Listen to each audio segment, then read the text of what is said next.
Okay, so last 3 weeks we have learned how to model in Revit Success, right? Revit Success is a BIM software, so how to model in Revit Success, right?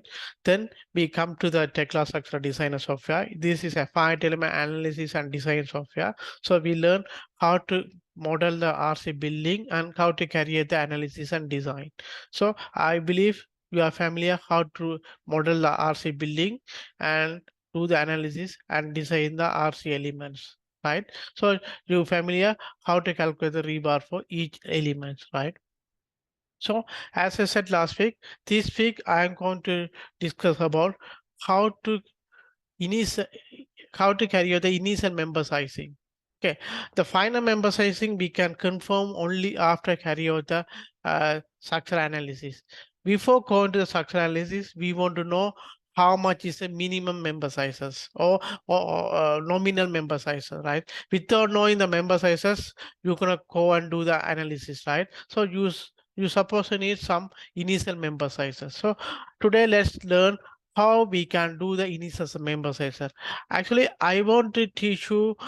Uh, it's not just approximate. I want to teach you how to carry out member sizes by hand, right? So it's something. It's a we call initial framing, right? Initial structural framing, right? So let's today learn how to carry out the initial member sizing, right?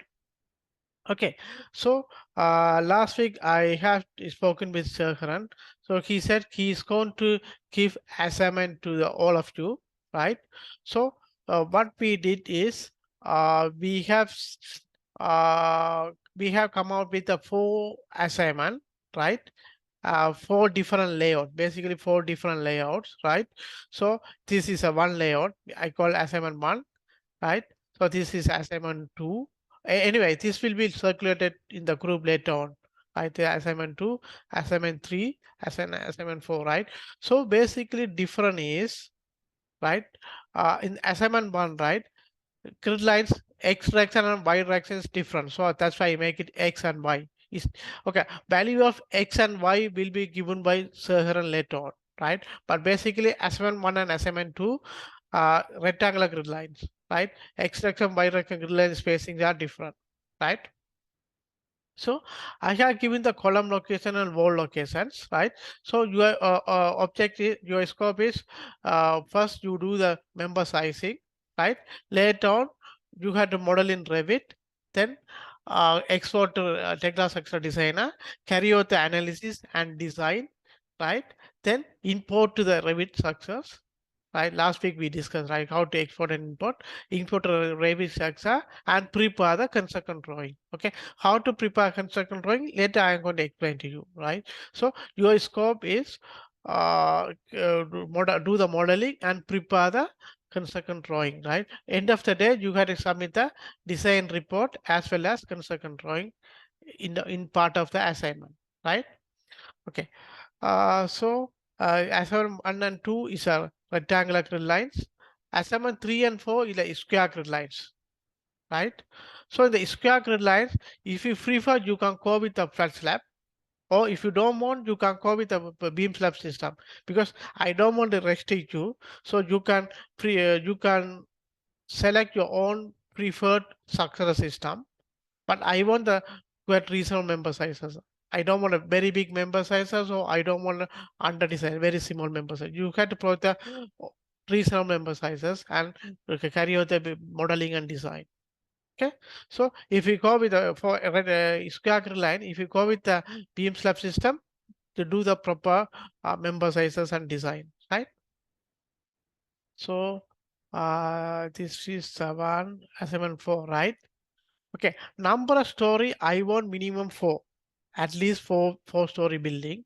But Sahara may change later on, right? Because your group is big, right? 56 people. So he had to decide how to divide this assignment among your group. So he may change the number of story, but minimum is 4-story, right? Then then the foundation, right? So you can choose your own foundation, right? I give to the rough bearing pressure because I don't want to spend the time with the foundation design. It's a too deep scope of work, right? You can take some approximate value. So you can do the simple flat footing or rough footing, no need to go to the pile foundation. What you can assume is your safe bearing pressure is 250 kPa, right? So based on that one, you can go and do the own foundation. It may be fat footing, it may be strip footing, or it may be raft foundation. So whatever footing you can choose in, you don't need to go to the file foundation. But what I want is analysis, design, and drawings, right? You can make your own assumptions. This layout is not perfect. You can do your own assumption and go ahead and do it. But end of the day, what we want is design reports and drawings, right? So the drawing means is could able to build based on your drawing. So your drawing should have sufficient information to carry out the construction at the site. Similarly, design report means all element you suppose to show the calculation, design calculate. Okay, let I explain to you how to extract the design report from Tekla Structural Designer. Okay, it's very easy. I explain to you later on. But after finish your course, you support some your design report and construction drawing as a part of your assessment. Okay. So the following weeks, what I am going to do is, last time I shared with you some example building drawing, right? So I am going to model, analyze, design, and prepare the drawing, right? Same time, you have to do your work for your own assessment. Correct. So you listen whatever I am doing in the class, right? Later you go back and practice on your own building. If you have any doubts, write to me in email. I write to answer email, or end of the class I can explain to your doubts. Okay. So if all of you want a next class or following week class, I can dedicate 1 hour to clear your doubts, right? Okay. Today I'm going to explain how to do the member sizing. If you have any doubts, please raise a issue and write to me, or discuss the WhatsApp group, right? Next class I write to solve it, or you cannot solve, we can get a discussion. You may ask your own doubts, because if you cannot do the member sizes, then you cannot proceed further, right? So first you have to make sure that you have clear on the member sizes, then you can go ahead and do the modeling and design in the software. Okay.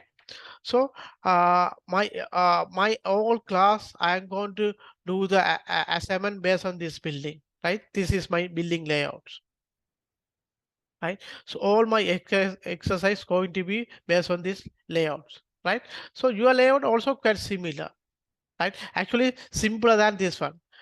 What I am doing is this is a actual building. It's already built in Singapore, right? It's my real project, right? So it's slightly complex. I don't want to give the very complex building to you. I give it to you very straightforward one. Okay. So now first, okay, before going to the structure member sizing, right? What we want to understand first, right? Any projects, right? First, architect supposed to give the layouts, right? Okay. I clean up these layouts. Okay. I showed you the actual architect drawings. Right. Okay. I clean up this one already. So I open the another layout, then you can see how it look architect drawing. Actually, you already have these drawings, right? Uh, right? This is archi drawing. Normally look like this, right? Look like this, right? In this second story, right? In order to do the member sizes, I clean up the unnecessary architecture element. Sorry, right? Actual archi drawing normally look like this, right? So, what we want to look in the archi drawing basically is a grid spacing, right? Column location, wall location. Basically, what we want to know first is vertical elements, right? What's the spacing of vertical elements? Okay. So let's come to the PDF file now. Okay, now let's see what is our grid spacing, major grid spacing. Okay, so in the X direction is around 6.8, sorry, 8.5 meter, right? It's varying, but I say around 8.5, 8.6 meter. In Y direction, right? So these two grid lines 6.4 meter round. This one is big, 9.6 meter. So when you look at this one, right? It's not a square grid line, it's a rectangular grid lines, right? Then we had to see, okay, what kind of the structural design suitable for this building. Okay, this building is 5-story building, right? So we had to think what is the structural system suitable for this one? Okay, so if you want to do the structural framing for the high rise, that's a totally different case, different scenario, because you had to think about lateral stability. So lateral load bearing elements, you had to think about it, right? Here we have this core walls, right? We have the walls around the lift wall, we have the wall around the staircase. So we don't need to bother about the lateral bracing system because already there's a wall, then wall can carry this load. So we don't need to bother too much on structural lateral stability system, right? So our main scope, I'm going to focus on the vertical load carrying elements, right? So the vertical load carrying elements is column and walls, right? So what's the horizontal elements, right? What element I'm going to provide? Okay, there's a lot of different kind of the structure exists. So I'm going to show you now. Okay, so today I'm going to share with you one interesting book, right? This manual is very interesting. Okay, so I saw the later I say in the group. So this manual name is called Concrete Building Scheme Design Manual, right? Okay, this one actually prepared explicitly for I-study Chartered membership examination, right? It's very good handbook for I-study Chartered examination, but it's actually it's useful for practicing engineers, right? They have given a lot of chart and tables how to carry out the member sizes faster, right? It's quite accurate. I am using this one more than 10 years. It's very accurate one, right? If you don't believe me, later do the sizing, go back and do the analysis on the Tekla Structure Designer, then you can understand how accurate this one, right? Accurate doesn't mean it's 100% perfect, at least 80% perfect. Okay, that's good enough now because instead of casing some member sizes, at least you can do some calculation and find out the member sizes. Then when you go for the analysis, detail analysis, you don't need to do a lot of iterations, right? At least 1 to 2 iterations, you can finish your design. Okay, that's our scope. Okay, so this is a good book. You can refer this book for the any kind of your practical design, right? Even your actual design also you can use this book. It's very good, right? So now I am going to show you what are the horizontal structural elements, horizontal load taking elements that exist, like commonly exist, right? Okay.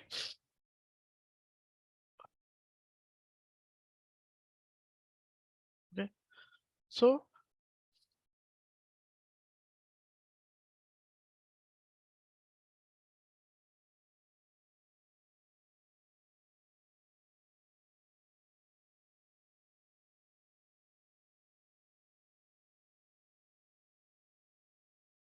okay.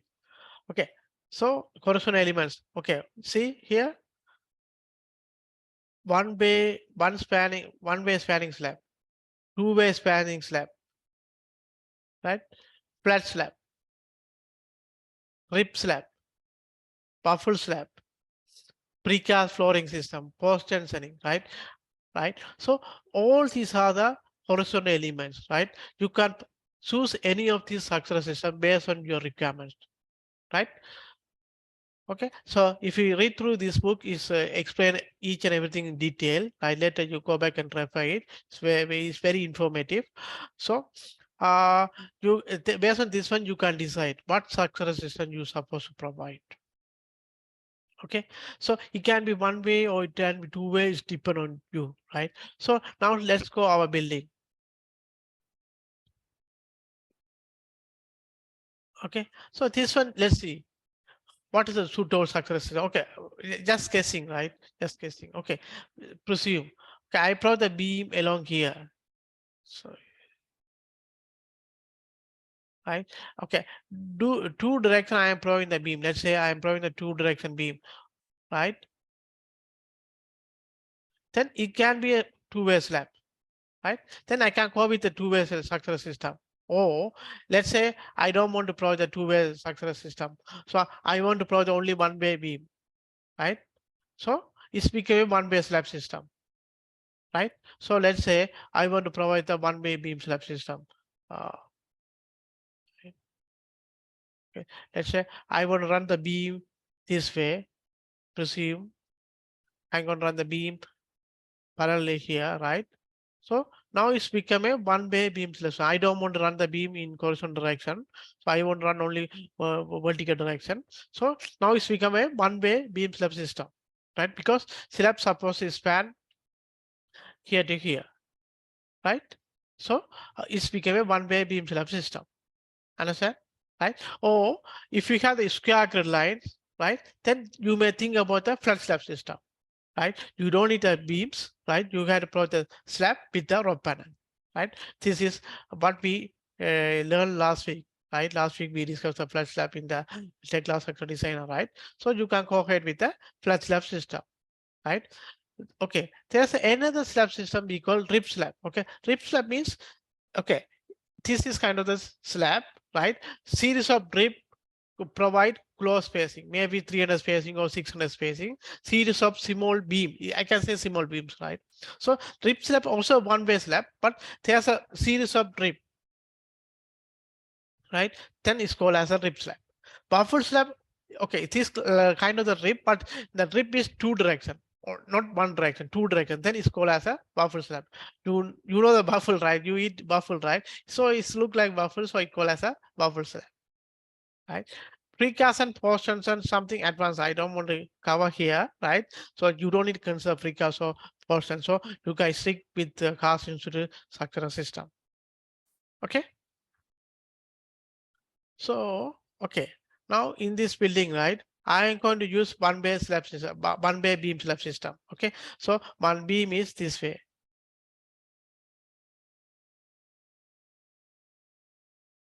Okay. So,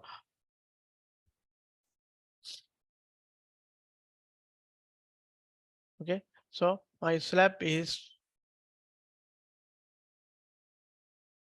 spanning this way, right? So now what I want to do is I want to find out the how much is slab thickness, right? So my slab spanning is around 8.65 meter, right? My slab span is around 8.65 meter. So I had to find out the how much slab thickness. So for our first scope is calculate the slab thickness. Then we can go to the beam sizes. Finally, we can go to the column sizes. Okay. Always first what you want to do is in the design, you you have to do the slab size, right? Because if you don't know the slab sizes, right, you cannot calculate the self height for beam design, right? Then you have to carry out the beam sizes. Once you know slab and beam, then you can calculate the how much load transfer to the column, right? You're using the aerial equivalent area method or other methods, you can calculate how much actual load transfer to the column. Then you can carry the column design, right? So it's a column design, column sizing or wall sizing, right? Okay, basically we had to size up all these four elements, right? Once you know all these member sizes, right, then finally what you can do is foundation, right? Once you know that uh, total load at the foundation level, you can carry out the foundation design. Okay, okay. Now let's go and do the slab sizing first. Okay, now we know how much is span, right? So this is another thing is this is whether simply support or continuous, right? I can design a continuous because slab spanning from here to here, right? So it's not a simply supporter, it's a continuous slab. Okay. So the design parameter what I want is basically so whether it's simply supported continuous, right? Support condition. I can say support condition. Okay. When I come to the slab design, right? So I erase it this one.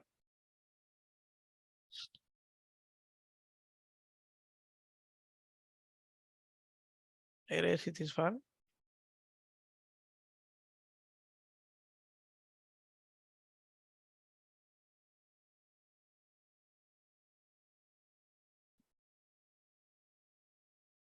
Okay. Okay. When we come for slab design,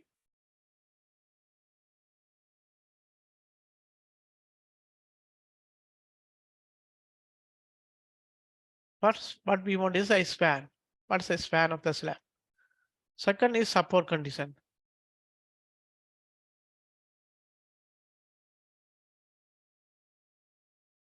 Right?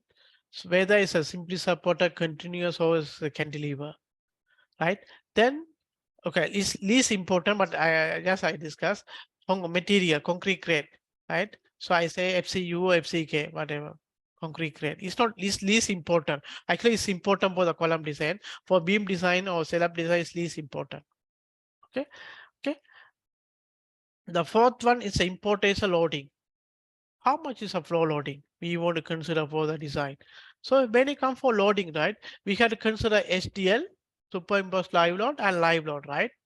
So live load first one is based on the your usage, right? Let's say this one is office usage, right?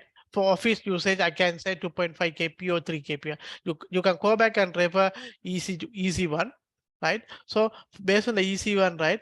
For office building, 2.5 kpa, right? For residential building, 1.5 kp. Or let's say this is a KV loading, KV area. So okay, this is a seminar area. Actually, this is an institutional building, right? So they are used for the classroom or seminars, right? Classroom 3 kpa is sufficient, but seminars you may need 4 or 5 kpa, right? So I take conservative 5 kpa, right? For your building, your assignment, right? You can take 3 kpa live load, right? Okay, then come to STL. So how to calculate the STL, right? STL actually have the 3 components. First one is your finishes, architecture finishes. On top of the concrete surface, you need the finishes, right? Right. So normal our assumption is 50 mm thick screed, right? 50 mm screed is equal to 1.25 kPa loading. You can calculate 50 mm thick concrete bed, 50 mm into 25 kilonewton per meter cube is become 1.25 kPa, right? This is for finishes. Then you need the servicer, right? You got to hang your fan, you got to hang your lights, you got to hang your air cons and so on, right? So the services provisions is standard one is 0.5 kPa, right?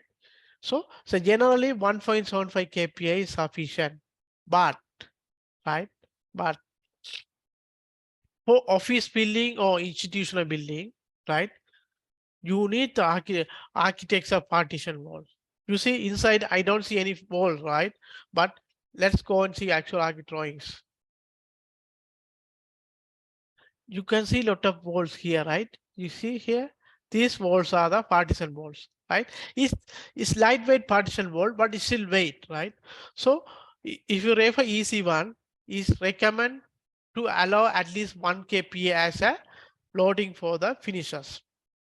So all together, STL become 2.75 kPa, right?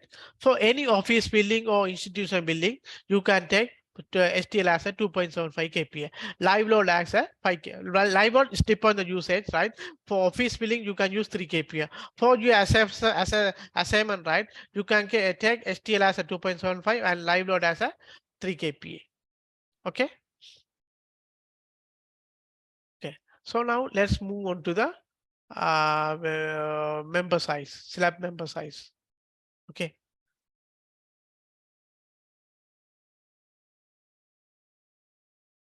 Okay. So if you read through this book, then you can understand how to carry out the member sizes, and it's a very interesting book, right?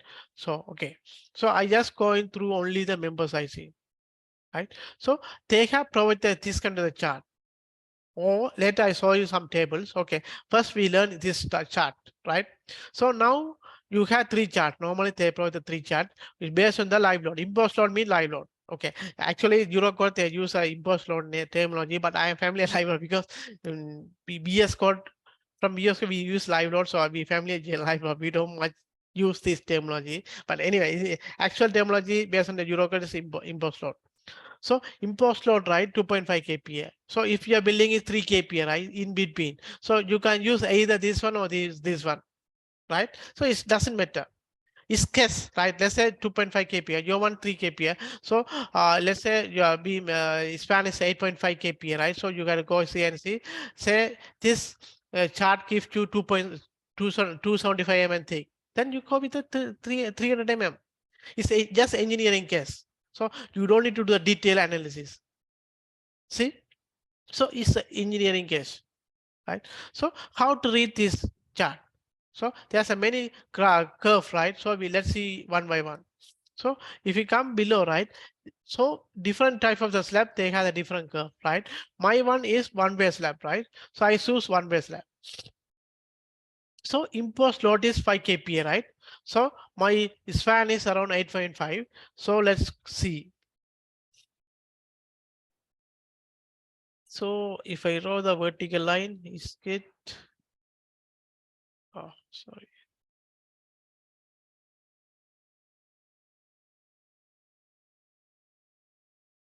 Here, somewhere here, right? Then I can draw the horizontal line, right? So I can say it's around 275 mm thick. Yeah, it's not very accurate, but that approximately is sufficient at this moment, right? Right. So this is around 275 mm. So I had to provide around 275 mm thick slab. Okay, this is based on the curve, right? There's another method. So this is we call LOD, right? Effect span over depth ratio, right? Effective span ratio, right? Let I show the another chart, right? So those not familiar with the successor system, right? You can learn this book, right? They show all the photos, then you can understand how to look each and every successor system. So it's very interesting book.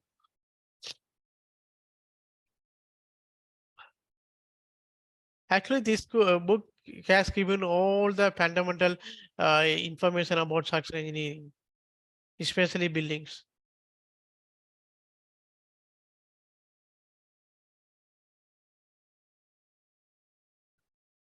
Okay.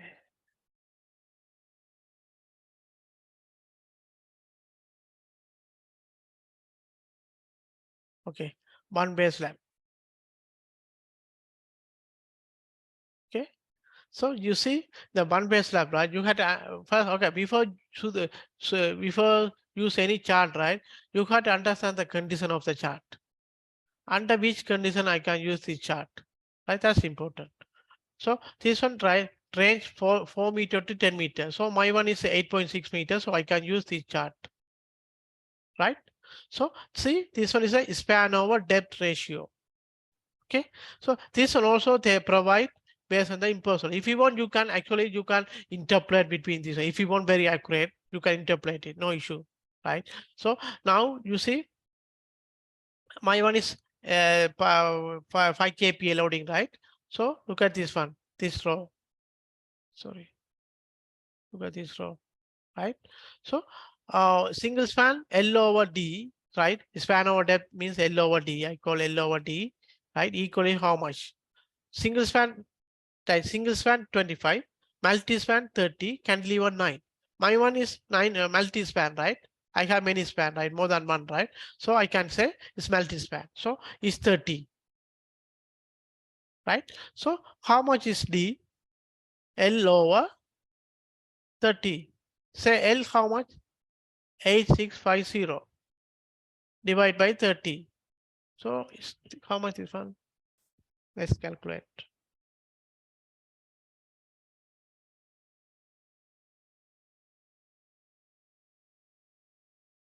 8560 divided by 30. So it's saying around 288. Okay, I said 290, right?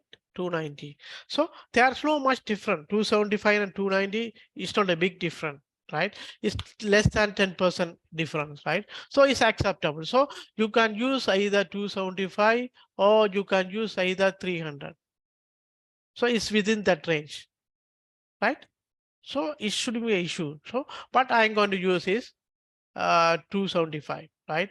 So you can choose either 275 or 300. So in my assignment, I'm going to use how much? 300. Sorry, 275. I use 275 mm thick slab. Okay. So throughout, I'm going to use the same thing. Okay. So now you know how to size a slab, one base slab. Okay. So let's say you decide two-way slab, right? You want to go with a two-way slab. Then you got to consider one more condition, aspect ratio, right? Width over length ratio. Okay. Okay. So let's say my slab this one. this panel, right? I want to design as a two-way slab. So what is my aspect ratio?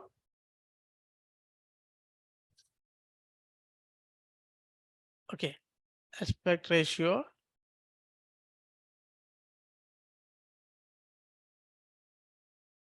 equal to length over width, right? So maximum highest one is 9600, lowest one is 8225, right? It's more than one. Definitely should be more than one. It's like okay, approximately I say 1.1, right? It's less than 2, right? So if you want to design two-way slab, right? So the aspect ratio should be less than 2, right? You cannot. I think you learn about this one in your class, right? Right. So it's less than 2. Okay. So it cannot be more than 2. If more than 2, then you must be designed as a one-way slab, right? So aspect ratio between 1 to 2 must be, right? Okay. So now let's go and see, right? So let's come. Okay. If you go down, you can see there's in the table depth over span over depth ratio for 5 kPa, right? So you can see the difference, right? So last for one-way slab we use 30, but if slab is two-way, then I can increase it. See, this one is a 1:1 panel, square line. This one is 2:1. So what I can do is I can interpolate between these two values, 37 and 32, right? Based on my value, right? Let's say my one is 1.1, right? So I can interpolate minimum 32, right? So I can go 33 or 34 based on the value, right? You know how to do the interpolation, right? I don't need to teach.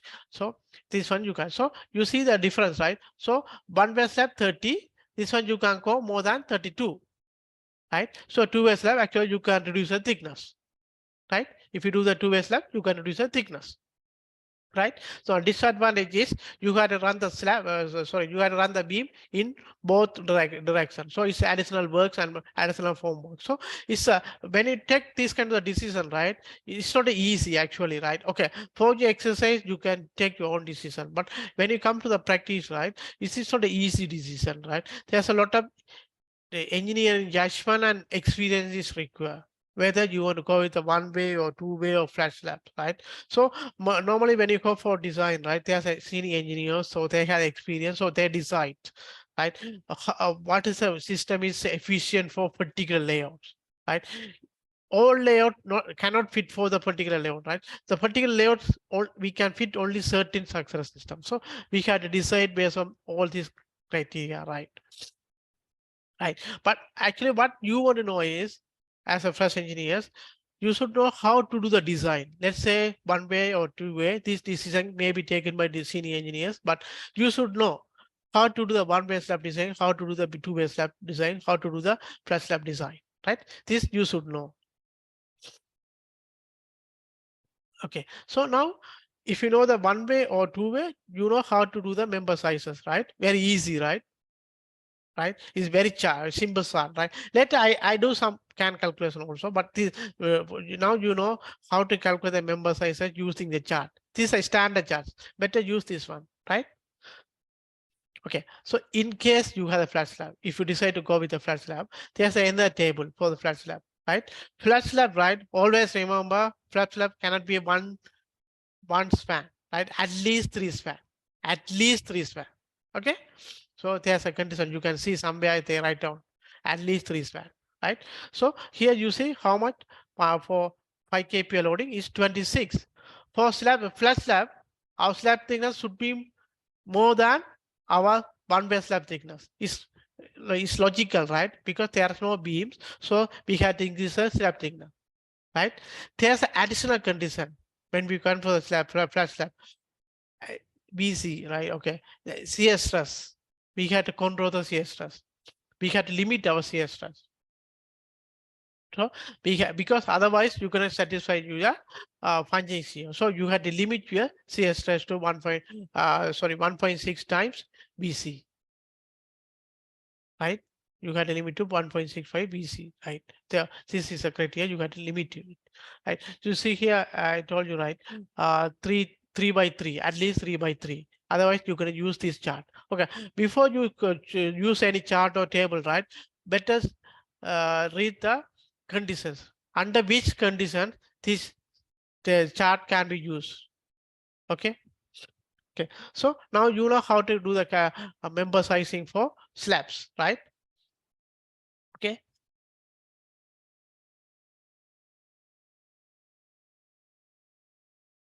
Okay, I'm not going to discuss how the rib slab, right? It's not very common, right? If you want, you can learn, come and learn here.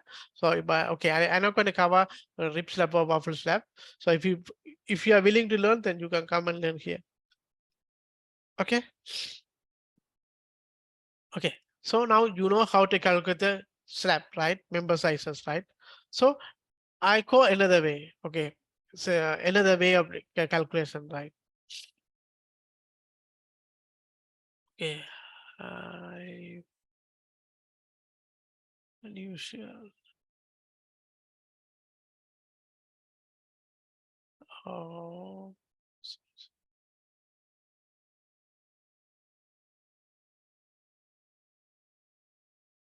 Can you see my whiteboard? No. Okay. Now can you see? Yes, yes, yes. Okay, thanks. Okay. Okay, this way actually you may not need to do that is a analysis, right? But I just want to explain the theories, right? So let's say my slab, I take as a beam, right? So it's a continuous slab or one way slab or simply supported slab, right? So I take the 3 span slab. Sorry, my drawings I cannot draw properly here, right? So I apply the UDL load W, right? W. Okay, so the span, typical span, I say 6 meter, right? So W, so W is equal to, I calculate W is equal to STL, okay, 1.35 times STL, how much? 2.75, right?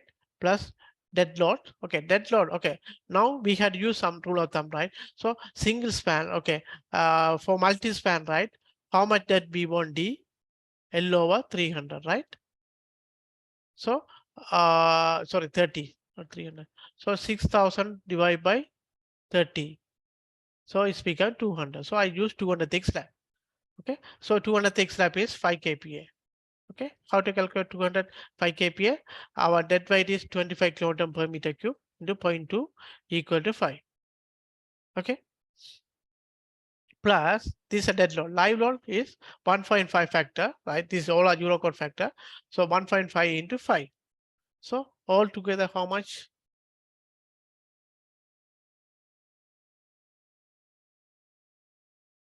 1.35 into 2.75 plus 5 plus 1.5 into 5. So all together around 18 kPa, 18 kilometer per meter square. Okay. Okay. Now we know the UDL. Okay. How to quickly calculate the moment?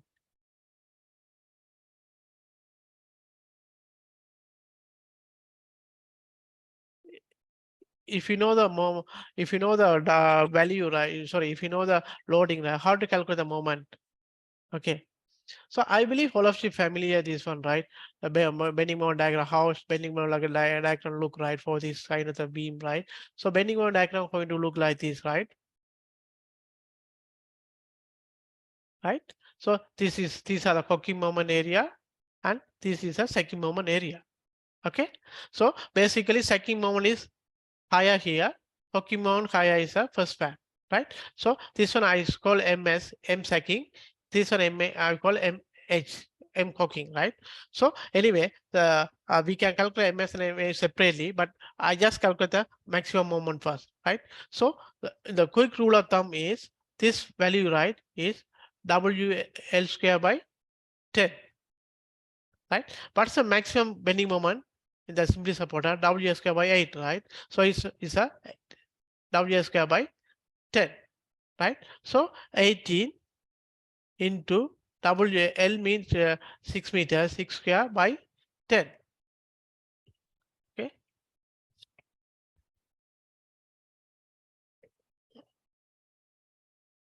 So 18 into 6 square divided by 10. So it's around 64, 64.8. So I put 65 kilonewton meter, right? So for slab normally is shear stress not controlling. So I'm not going to calculate shear stress, right? So what I'm going to calculate is M over BD square, right? So those familiar with RC design know why I'm calculating M over BD square. Okay, so I calculate M over BD square. M is 65 into 10 to the power 6. Everything I make as a MPa, Newton per millimeter square. B is how much? Okay, slab. When you do the slab design, normally we do the design for 1 meter strip, right?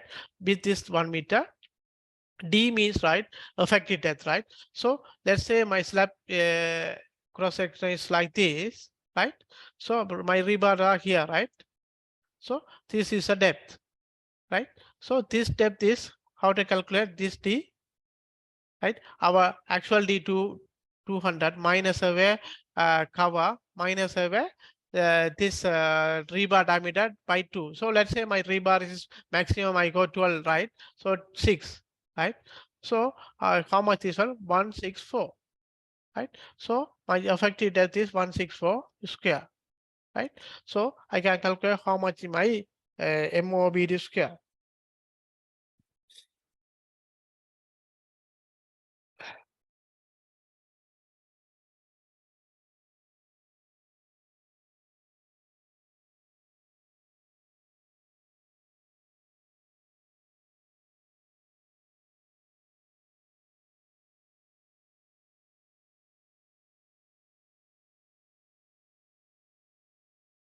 Okay, this one is around 2.4, right?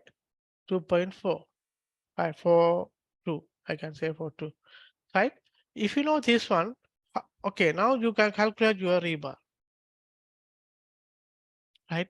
So those familiar with the RC design know how to calculate the rebar, right? I can do faster this one. But if you're not familiar, don't worry. You don't need to remember how to calculate lever arm and how to get the rebar, right? Okay. I am familiar, very familiar, so I can calculate faster, right? So what I can say is simply, right, lever arm, sorry, okay?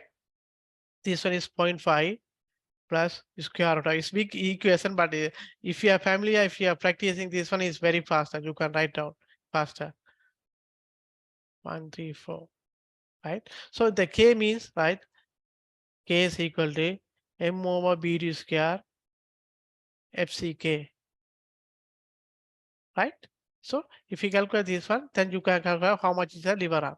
This one into D, you affected it, right? But you don't need to remember all this one. Okay, once you know the lever arm, how to calculate the rebar area, simple. AS, how to calculate the moment over our stress on the rebar into lever arm. Okay, okay. But if you don't want to remember all this one, right? Okay, then we have a chart. So I go back to the chart.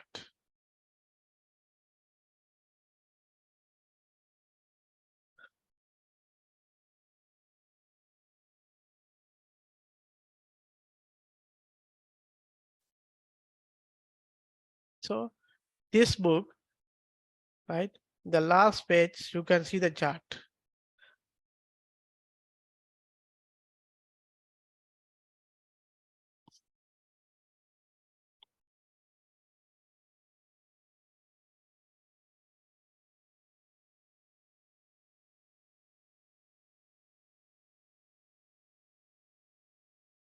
Okay. So here you see MOBD square and FS, right? FS means stress on your rebar. So you know how much stress on your rebar, right? So your stress is how much your stress? How to calculate the stress? You know how much strength of your rebar. strength divided by factor of safety. Then you can calculate the F, right? So from that, you can calculate your rebar ratio. Sorry, this is a modification factor. Oh, sorry, this is modification. Okay, here, this one. So M over BD square, right? So if you know the M over BD square, let's say 2.4, right? So I draw the 2.4 line here, 2.4, right? This is a 2.4 line, right? Now, let's say my concrete grade is 30 or 25, right? Let's say 25. So how much is this? Our rebar, right?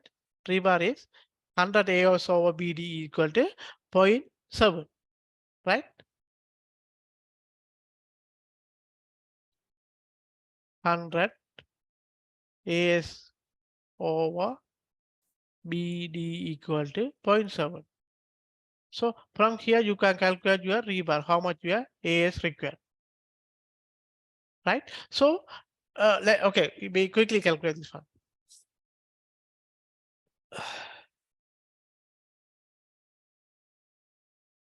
0.7 into B means 1000, D is 164, right? Divided by 100, right? So how much is 1148 millimeter square, right, per meter? Sorry, what happened?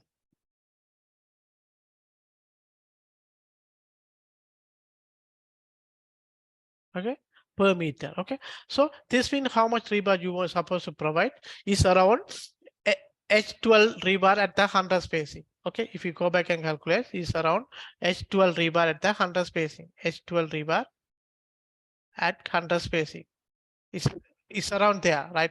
H12 bar in the diameter is 113, so it's around there. It's actually you may provide the 95 spacing or something like this, right? Okay, so approximately. Okay, so now let's see. Okay, you haven't carried out any design, right? You haven't carried out any detailed analysis, but roughly you know the member sizes, right? You know the rebar. So now you can take the decision whether I want to provide the heavy rebar or I want to reduce a rebar, right? Let's say I want to reduce a rebar, right? So what you can do is, okay, you can decide, okay, I can go with a 250 thick. Okay, quickly check the moment and come back and see how much area. So if you're satisfied, then go ahead and do the design. Go ahead and do the detailed design. Okay, definitely in the detailed design, you can save some rebar, right? But the difference is only maximum is 20%, right? It cannot exceed more than that, right? So the initial design is very important, right? Also, you can understand sometimes in the software, right? It may make some mistakes, right? You may give some wrong inputs. Okay, so before go to the any software, you have to do your own calculation, should get the feel. Yes, my slab is this thick, my slab rebar is around here. Then when you do the detailed design, then you are very confident. Okay, my slab is this way and do it. You can, yeah. So software giving this result, my calculator is giving this result. So it looks reasonable. If look unrealistic, right? Then you can go back and see your detailed analysis, the software and results, whether it's correct or not. Check your all inputs, whether it's correct or not, right? Because you may make some mistake, no? If you give any wrong inputs, software definitely give the wrong answer, right? So before go any software, do the calculations. Okay. Okay, so now I believe you're familiar how to do the slab member size design. Okay, you can leave it, but at least member sizes, right? So one way, two way, flat slab, anything you can do. You know how to do the member sizes, and also you know how to quickly check your rebar, right? Quickly calculate your rebar and cross check your rebar. Let's say some software giving the wrong results, right? Or giving unrealistic results, or you have some doubts how this rebar is very high. Then you can do a quick calculation and see how much is. If your calculation differ from software a lot, right? That's why last time I said 20%. If exceed 20%, then you had to rethink about your calculation, right? Is maybe your software wrong or maybe your hand calculation wrong. So you had to rethink think about your calculation. Okay. Okay, so I believe now you understand slab, right? So I move ahead for the beam design.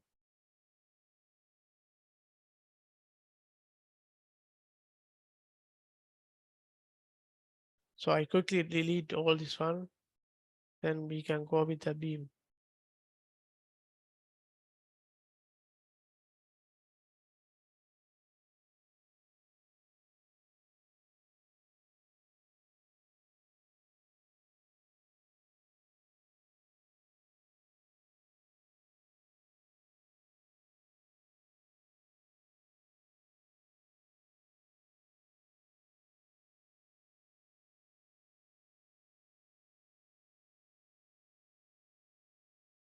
Okay, beam design.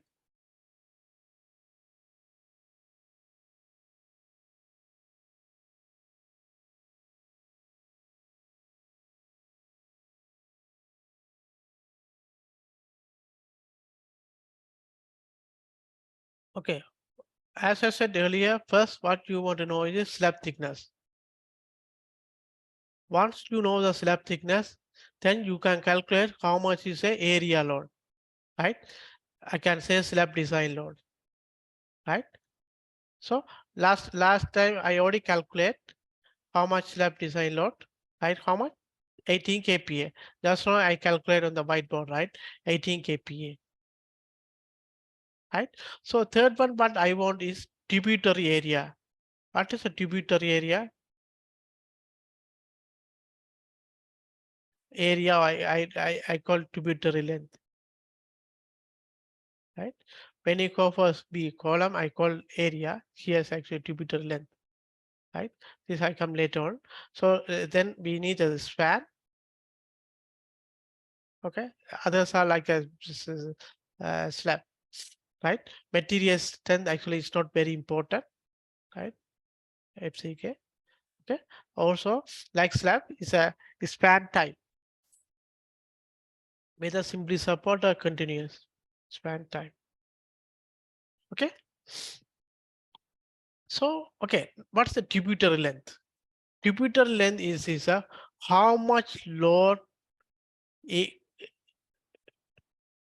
how much load transfer from slab to beam. So this one way, right? One way slab. So, but okay, actually you have to do the slab analysis and find out how much rejection on the beam from slab analysis, right? This is you had to carry out in the detailed design. But simple way to do the analysis, right? What we do is normally what we presume is for the intermediate beams, right? So this is okay, the distribution, right? So for end span distribution, we say 0.45 times span, right? For intermediate, right, is 0.55, 0.55 times span, 0.55. But it is again, it's the rough guidelines, right? It's not exact, right? It's varying. Okay, especially if you change your span, right? This value is changing. But as a rough guide, I take this one, right? So here, right, this span is varying, right?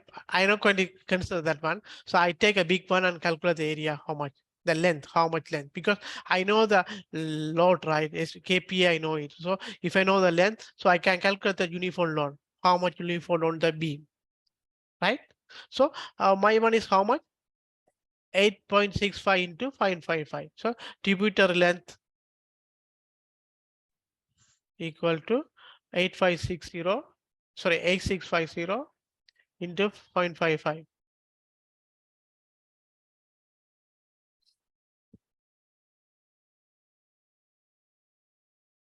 So I quickly calculate 850 into 0.55. So it's around 4.8 meter, 4.75. So I take it for 4.8 meter, right? So now what's the load on the beam? W. So I calculate here W.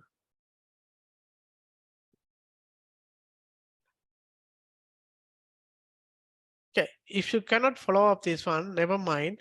You go back and learn your concrete design. I believe all of you are study concrete design in your BSc course. So you go back and see your concrete design. So course, I believe you have done this one in your design class. I am very sure in Tanzania people, you study this one in your design class. I'm not sure the other universities, but when I was in Tanzania, I studied all this one. So I remember still my concrete design class. So I believe still they are following the same curriculum. So I believe you already study all this one. Okay, actually, I don't need to spend the time here.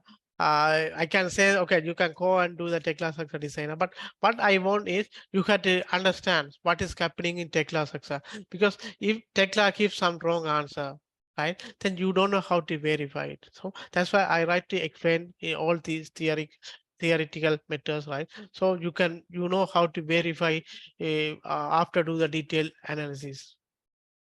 Okay. So now I calculate how much is a load on the beam, right? Only one thing I haven't done it is beam self height. I had included the beam self height also, right? So this one I do it later on. Okay. So now let's see how to calculate the beam size so quickly, right? Similarly, we have the span over depth ratio, right? So we go and see the span over depth ratio.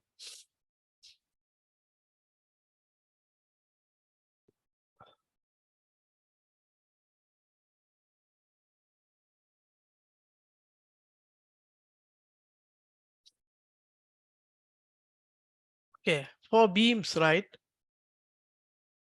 So actually this book only refer one thing, but now I want you to check two. Okay. So see here, simply support NBA. Actually, it's NBA or simply supporter, right? You can choose either 15 or 17, right? Okay. If you have a multi-span, then you can choose 18. If you have single span, then you can choose 15. Or if you have cantilever, then you can choose 6. Right. So this is a transfer beam, right? If you are not familiar transfer beam, never mind. Okay, transfer beam means those beams supporting the column. Okay, in Sri Lanka, you call as a floating column, right? Those beams supporting the floating column call as a transfer beam, right? It's transferring the column, so it's called as a transfer beam. So in this way, we don't get transfer beam, so I'm not going to discuss, right? So don't need to bother too much, right? So now you know how much is a length over depth ratio. So let's say 15, right? 15. So my length is 8560. Divide by 15, right? This is my D, correct?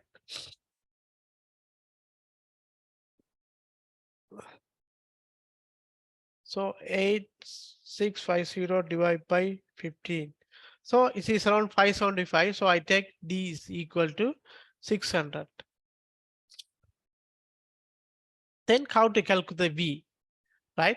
So there are some guidelines, right? People say we can take B equal to D, or we can say, people say B is equal to 2/3 of D.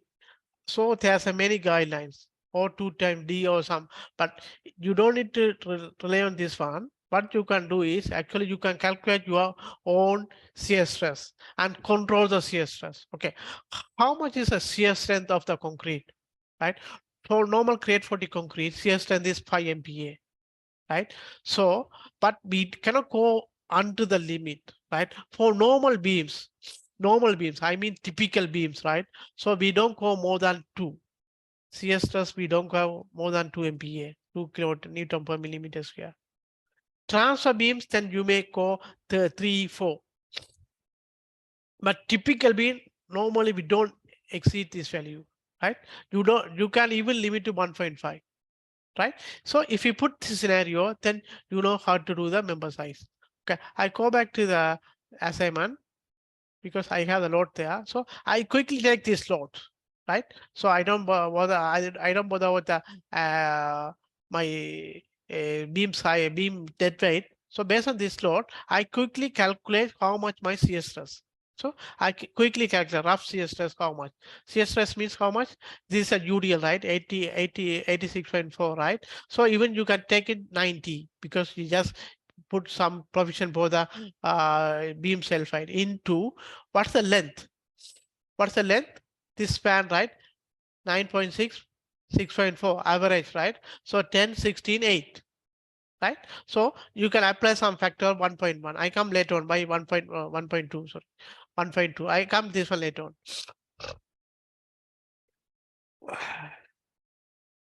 90 into 8 into 1.2, right? 864, 864, right? Shear stress, okay, here's shear force, not stress, shear force.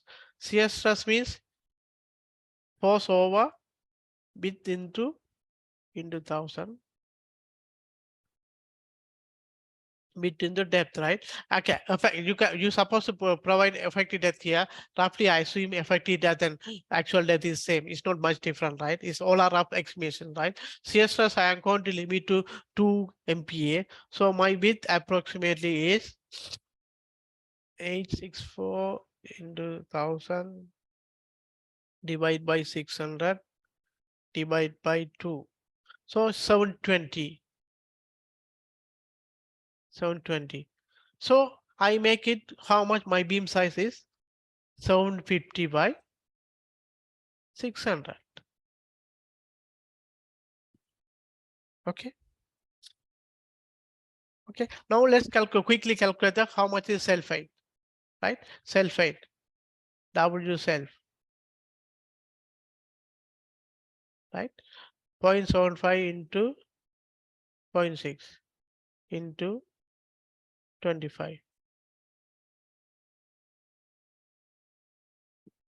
0.75 into 0.6 into 25.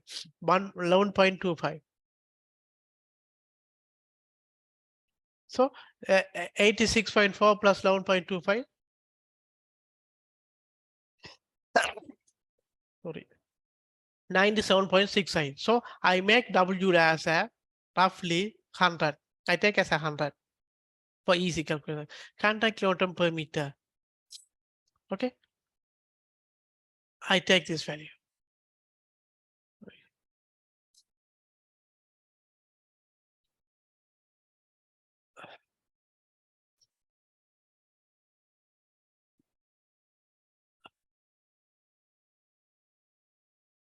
Okay. For my calculation, I take this value. 100 kilonewton per meter. Okay. Okay. Now we know the loading, how much loading on the beam, right? Beam size also roughly we know, right? So let's go and calculate the rebar, right? Let's calculate the rebar and link how much, and let's see whether it's satisfied or not, whether we are most comfortable or not. Okay. So I'm going to share the whiteboard. Oh, okay. I can go back here also. Let me see. Let me see.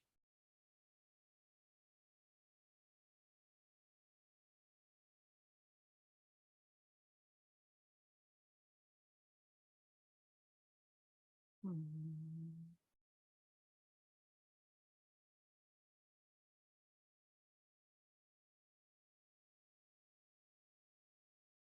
Okay, I can see the whiteboard now. Okay, one-way slab and beam is the same, no different, right? Okay, in the slab we take 1 meter width. Here in the beam we have the width, right? So beam we have the line load, slab we have the area load. That's the different. Others are same, right? So now let's calculate the moment. How much is moment, maximum moment on the beam? Use the same equation. M is equal to W over W square by 10. WL square by 10. Right? So W will how much W? 100. Maximum span is 9.6 meter. Divided by 10. So how much is moment?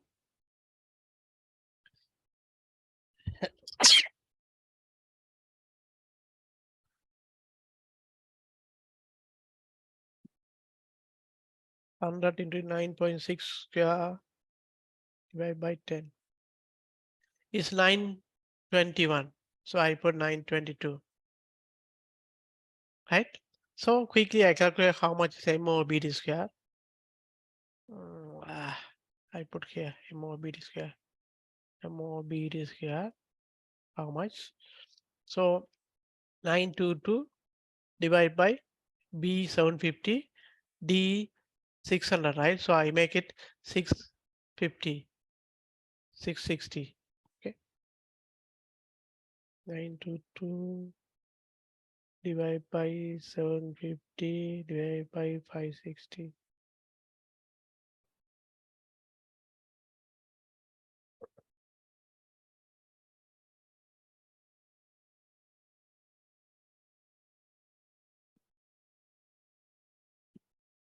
Nine to two into 10 to the power 6 divided by 750 into 550 square. Actually 550 square. MOBD square. Okay. So it's around 3.92. 3.92. Okay. 3.92. So now let's go and see our graph. How much is a rebar? So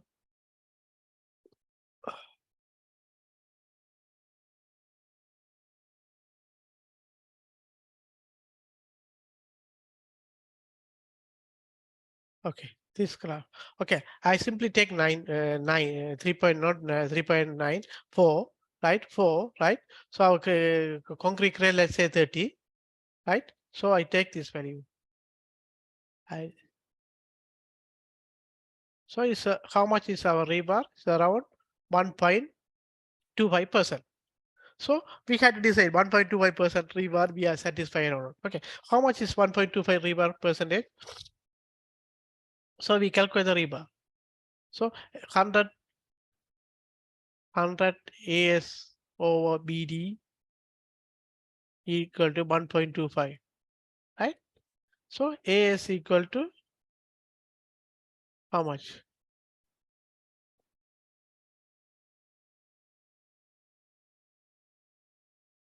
1.25 into 750 into 600 divided by 100. 5,625. So let's say I'm going to provide the H25 rebar. So how many rebars I need? Around 12 numbers of H25. So now I had to decide how to provide the H25. So I have 75, 750 width, right? Right. So I can provide 8 numbers below, right? 8 number, 3, 4, 5, 6, 7, 8 numbers below, 4 numbers on top. So let's I seeing whether it's satisfied or not. So it's reasonable. So I leave it. Okay. So okay, now we know how much rebar here, right? Next time after structural analysis we carry out in the Tekla Structure Designer, we see how much we can reduce it. Let's say Tekla Structure Designer, so I want only 5 numbers X25. Then I know it's something wrong. I had to go back and check it. Cannot be. But if Tekla said 10 H25, then I say, yeah, it's reasonable. Okay. So we should know these numbers. Otherwise, we cannot take the decision. Okay. So now you know how much is a rebar. If you want to calculate your shear links, right? Then there's a chart for the shear links.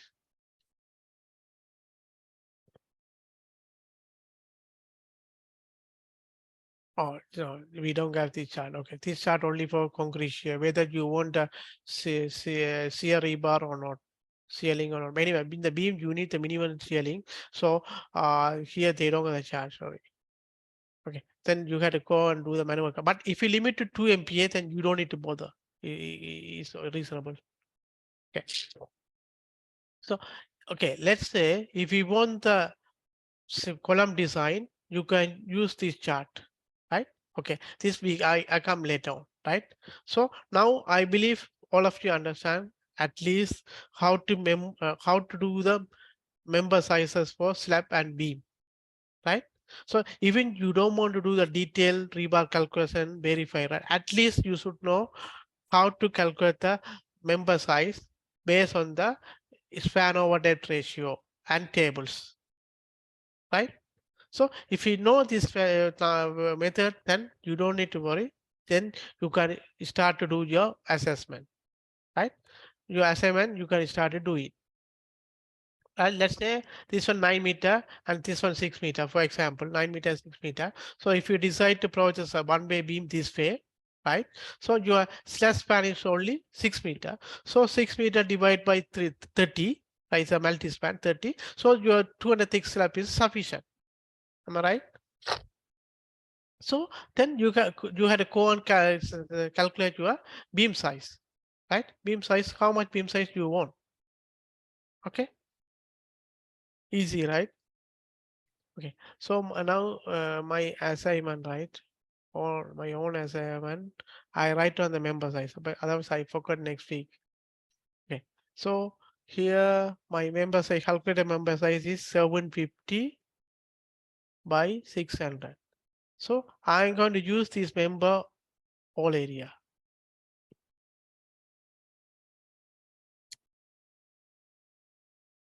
Okay, fine. Slab and beam. Okay, so I delete other unnecessary things.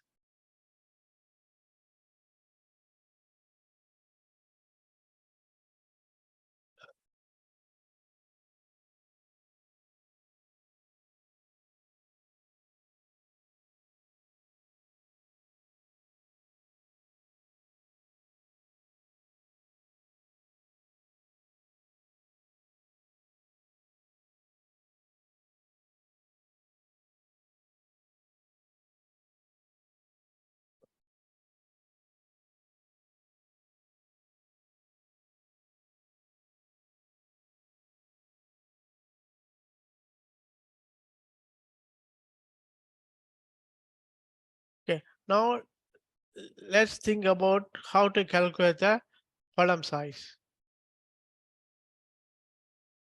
Okay, let's say this is a 5-story building, right? Loading, floor loading same, right? Or throughout the building same, assume the same. So how we can calculate the column loading, vertical loading? How we can calculate the vertical loading? You know the beam size, you know the column size, sorry, the slab size, right? So you know how much maximum uniform load on the beam, right? 100 kilonewton meter, right? So from this one, how to calculate?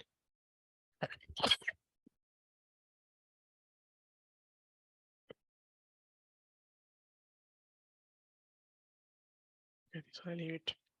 Okay, for column size, right? There's a two-way, right? Always we calculate for the H column and okay, H column, 3 column actually. H column, yeah, I cannot.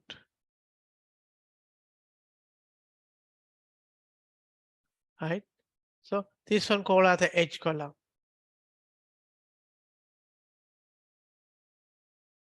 H. This one called as a corner column.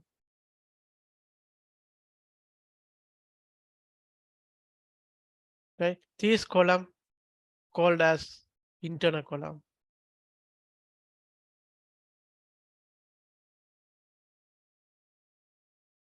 Okay.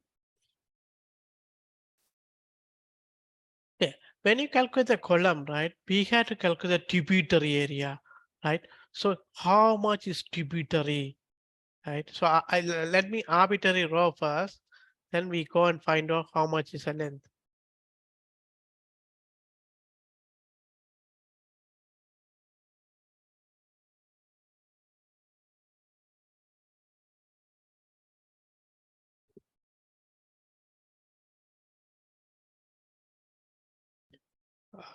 This, sorry, he's talking.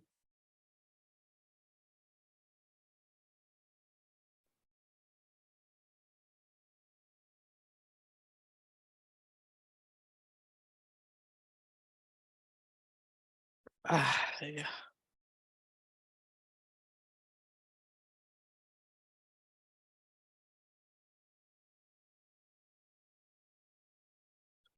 Ah,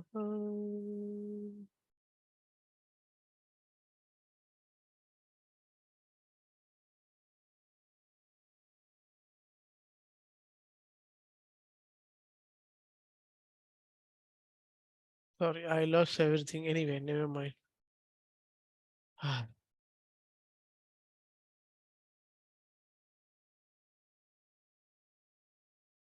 okay, let me continue. Is corrupted. Okay. Ah,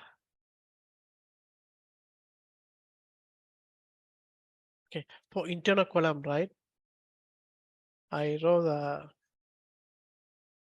tributary area. How much is tributary? So I am drawing here. This is a tributary area. I haven't shared, right? Okay, okay, sorry. Sorry.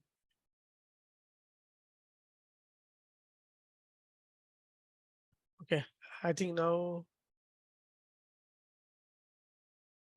you can see. Okay, okay. So this is the tributary area. So basic, what we want to do is right. It's like as a beam. Is what we did in beam, right? This length, right? Normally we take 0.6 times span length, called L. Here also at same tool, 0.6, 0.6 L, right? So then end span is become 0.4.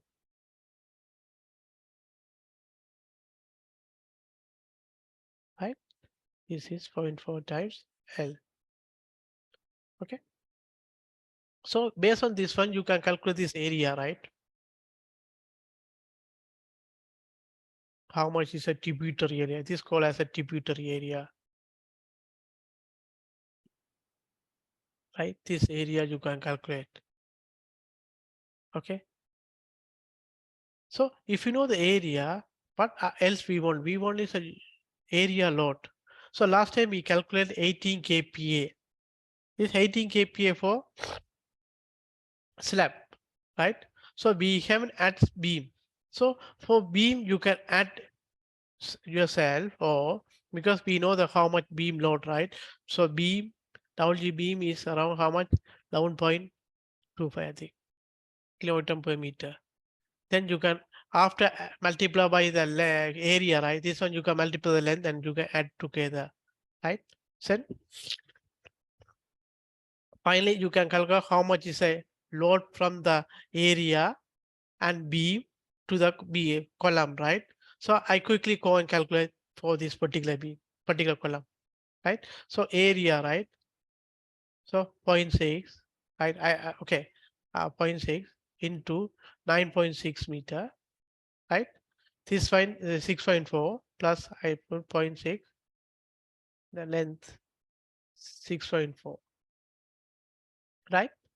This one 0.6 in 9.6, this one 0.6 in 6.4, right? Then into this one, right? This one how much?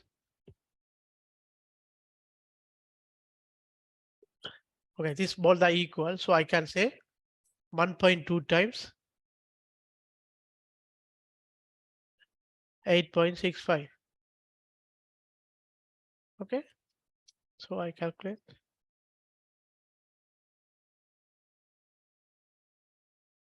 0.6960 plus 0.6 into 60.0.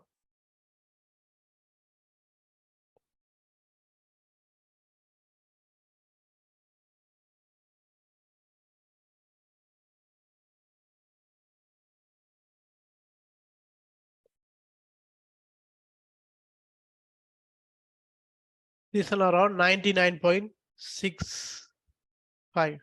So I say 100 square meter. Okay, so 100 square meter. So how much is a load is 800 kilonewton. Okay, so load from the slab is a 800 kilonewton. So F vertical load F 800 kilonewton plus from beam. This is 11.25 into 9.6 plus 6.4 divide by 2 into 1.2, right? So this one, how much? 1.2 factor into 9.6 plus 6.4 divided by 2.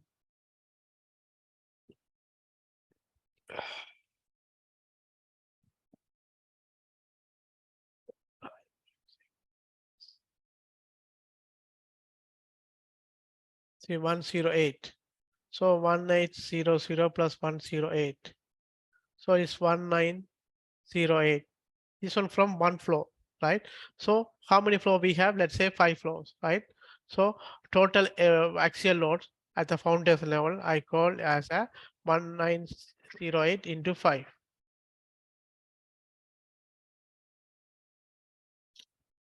9,540 kilonewton.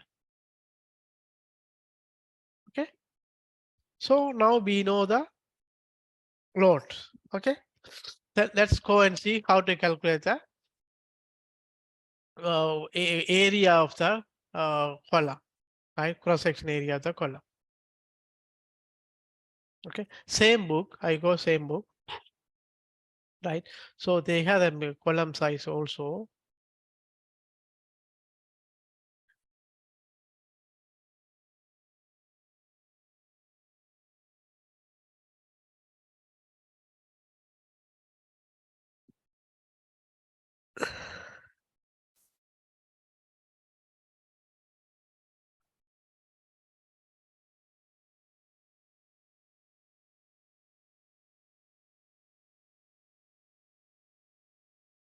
Okay, under the column, right? Under the column, right? So they have the, you see, axial load versus area of reinforcement, right? Area of reinforcement. So let's say my axial load is around 9,500. I say 10,000, right? 10,000, right? Okay, let's say I had to limit to my rebar to 2%. I don't want to go more than 2%. So my column size is around 700 square. Right, square column. If you want to, if you like to go with a rectangular column, then you know the areas, 700 by 700, right? Then you can calculate equivalent area, right? But don't go very narrow column. Then if you go with a narrow column, buckling effect will play the role, right? If you want to go that method is fine, as long as you limit the effect by effective height over width over length ratio within 10, right?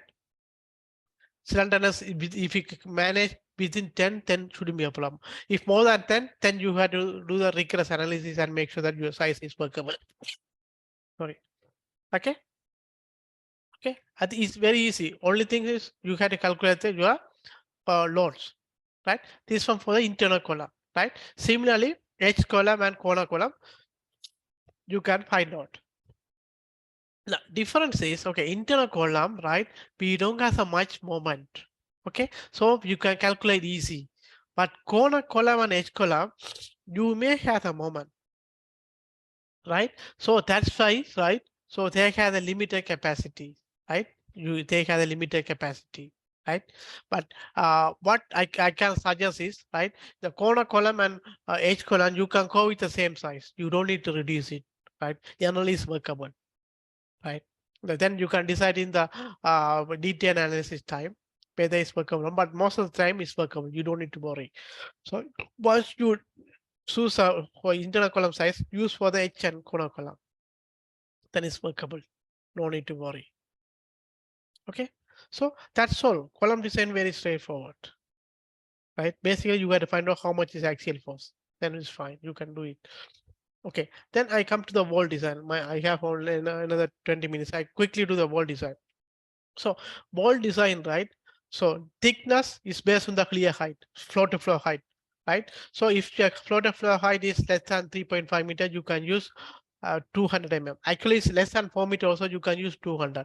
More than 400, then you have to increase the thickness. So let's assume our thickness is 4 meters. So we use 200 thick slab. So 200 thick wall, right? In your project, you use 200 thick wall, right?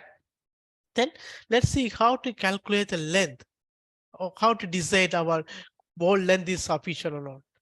Okay, Okay, this is quite tricky. You have to understand the theoretical how this wall is working, how this wall is resisting the will load. Basically, wall not only taking the vertical load, is carrying the moment. That's moment arise from will load, right? So let's go and see how to do it. So we had to understand the structural framing now, how it's working. Okay, let's say I had the wind in y direction, right? I had a wind load in this direction. I have a wind load this way, right? This distributed to this wall and this wall, right? So I presume stiffness of this wall and this wall is equal. If not equal, your centroid will change. Then you have to calculate your load distribution according to the centroid. Okay. So initially, now, okay, if you want to do the actual the calculation, right? You have to calculate the stiffness of these walls, this wall, right? Then you had to find out what is the centroid. So based on the centroid, then you know how to distribute the loads, right? So let's say you have the support here, you have support here. Now you have the point load here, right? So if you calculate this length, if you know this length, then you know how much load transfer to here and how much load transfer to here. I call R2, R1, right? Now you know how to calculate L1. Similar principle, no different, same, right? So only thing is this centroid CG, how to calculate. This calculate based on the stiffness. So, but I presume first equal. Okay, so if equal, so it's associate the centroid, right? So half load core this side and half load core this side, right? So it's a total length, right? How much is around, I can say 17 into 2, 34 meter or 35 meters, right? So it is width, I say 35 meter, 35 meter, right? So 17 tributary length core to this wall and 17 tributary core to this, right? Okay, so my bill load, right? Okay, I say 15, sorry, 5-story building, right? 5-story building, right? So 5-story. So 4 meter, 5 into 5 is 20, total 20, right? So bill load going to account here, I say here or floor level. I calculate floor level. Okay, I go in detail later on, right? Then we had to calculate how to decide whether length of wall is sufficient or not. Okay. So this is the principle. So now I go and explain it. So in order to explain, I say on the whiteboard.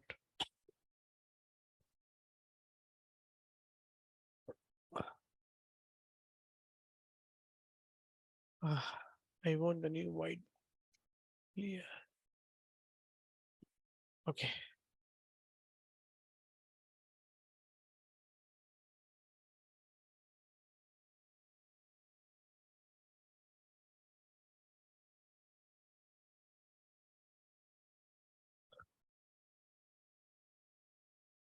My building height is 5 meter, right?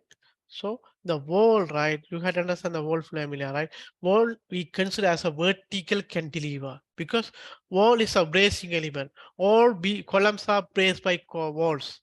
Okay, so wall is providing the bracing to the structure. So wall supposed to consider as a vertical cantilever. Okay, so is carrying the vertical load. That's when you know how to calculate this P. So now we have to calculate the moment. So each floors, I'm going to apply the will load. 4, 5. So the foundation is fixed. So it's a equal. Okay, my drawing is not equal, but basically it's a equal. So it's totally, I presume is how much? I presume is 25 meter or 22 meter, 22 meter, right? This F, we already calculate how much? sorry, we can calculate, right? So this FB, let's calculate. So I presume all are equal, right? So F is equal to tributary 17 meter into bin pressure. So I take 0.15. Last time we calculated 0.65, I think. So whatever is based on your bin calculation. So let's see, 17 into 0.65. It's around 11 kilonewton, right? Okay, from this one, right, you can calculate how much is a moment, right? Okay, so it's a each flow, right? Okay, basically this is, oh, I forgot to multiply by 4 flow height. So it's 44. 44. So this one 44, this one 44, this one 44, this one how much? Half an hour, 22. This one also 22. Okay. Now how to calculate the moment, right? Is we are taking the moment about the support, right? So 22 into 2 plus 44 into this one 6 plus 10 plus 14 plus 22 into 18. What's wrong? It's wrong. 2, 6, 10, 14, 18. 1, 2, 3, 4. Oh, I made the mistake. Okay, 18. Sorry, not 18. 18. Okay, so we can calculate now moment. 22 into 2 plus 44 into 6 plus 10 plus 14 plus 22 into 18. So 1760, right, kilonewton meter.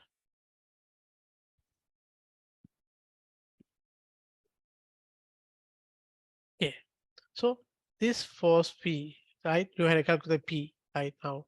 So let's say P you already calculate is say 2000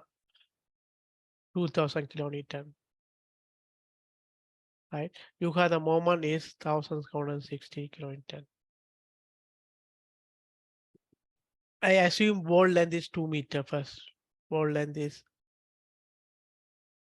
2 meter. Thickness 200. Right?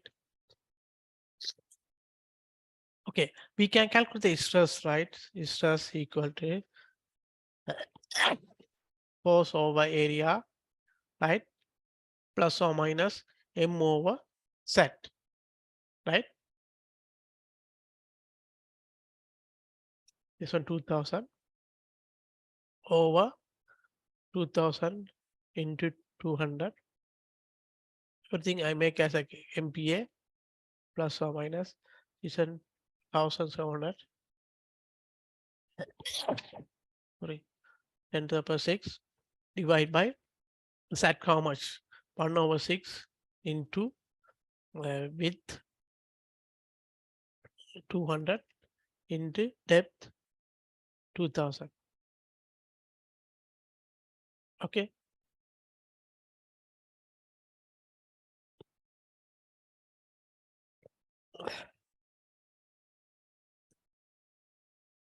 This one 5. Simply we can say 5 MPa plus or minus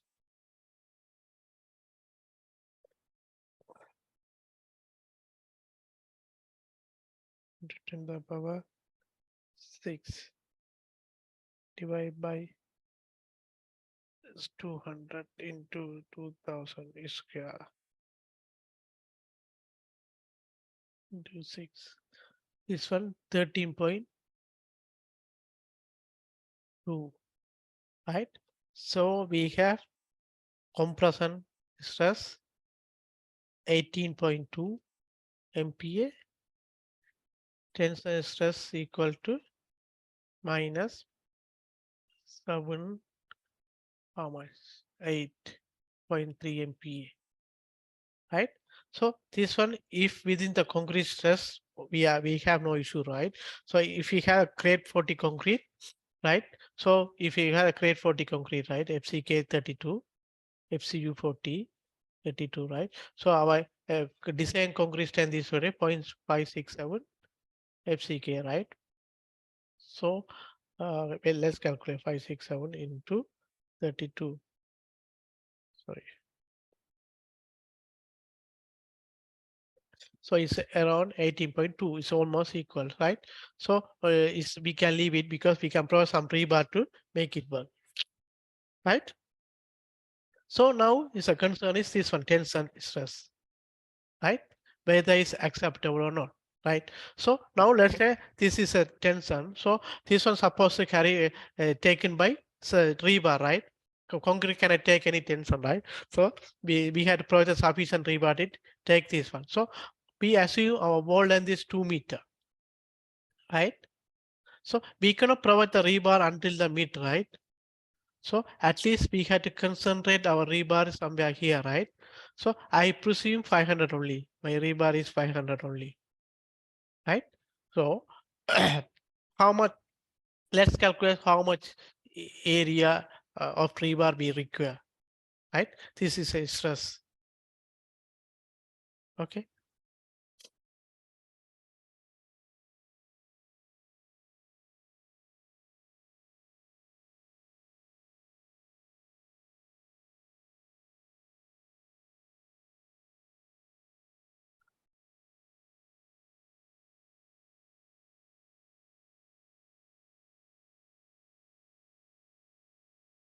Give me a minute.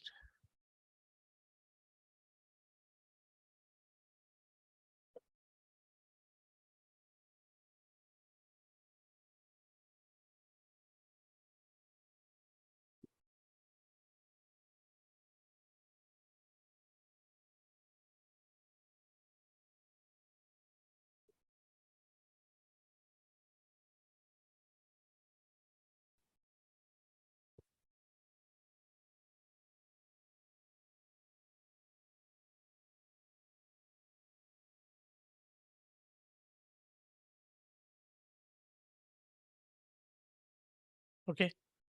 Sorry. Area of rebar, right? So stress is 8.3, right? So I'm going to assume only 500 into 200 right? Divide by rebar is 10.87 into 500, right? So my required rebar is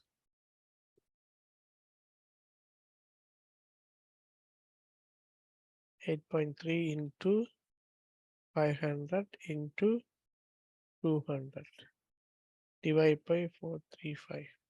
So this 1,910 millimeters square.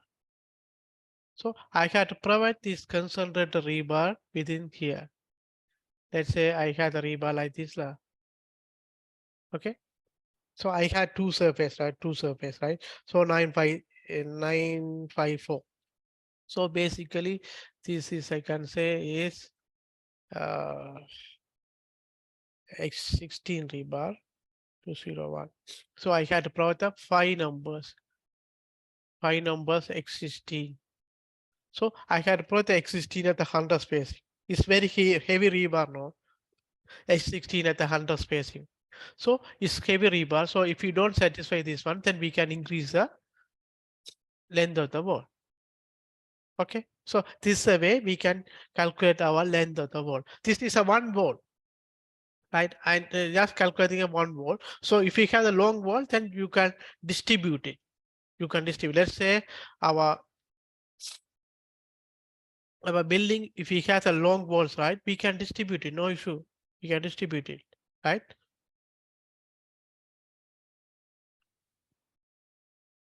I share back my plan.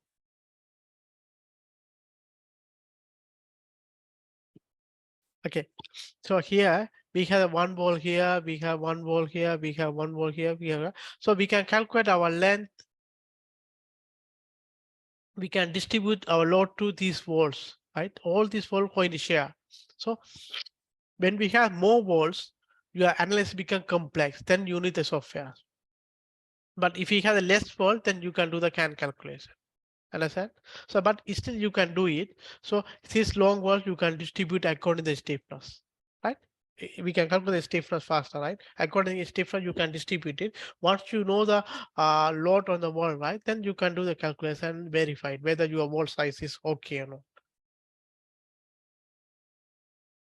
Okay, so this is a way you can do the member sizes, right? So I come back to assignment. So your assignment simple, right? You don't have many walls, one wall or two walls. So you do all these member sizes, right? Next week, I think better before next week, you do the member sizes. And if you have any doubts, right, write to me, then I can discuss on the class. Right.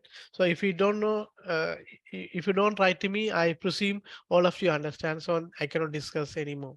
Right. So if you have doubts, please raise the issues, then I can discuss in the class. Okay. Next class onwards, what I'm going to do is, okay, this is my example building, right?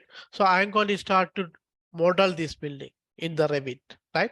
Today I have already done the member sizes, right? You see member sizes, right? So what I'm going to do is next class, I'm going to start to model in Revit, right? Once I finish a model in Revit, I export the Tekla Structure Designer and carry out the design. Then import all rebar to Revit again. Then I start to prepare my construction drawing. That's the whole idea of this class, right? So, okay.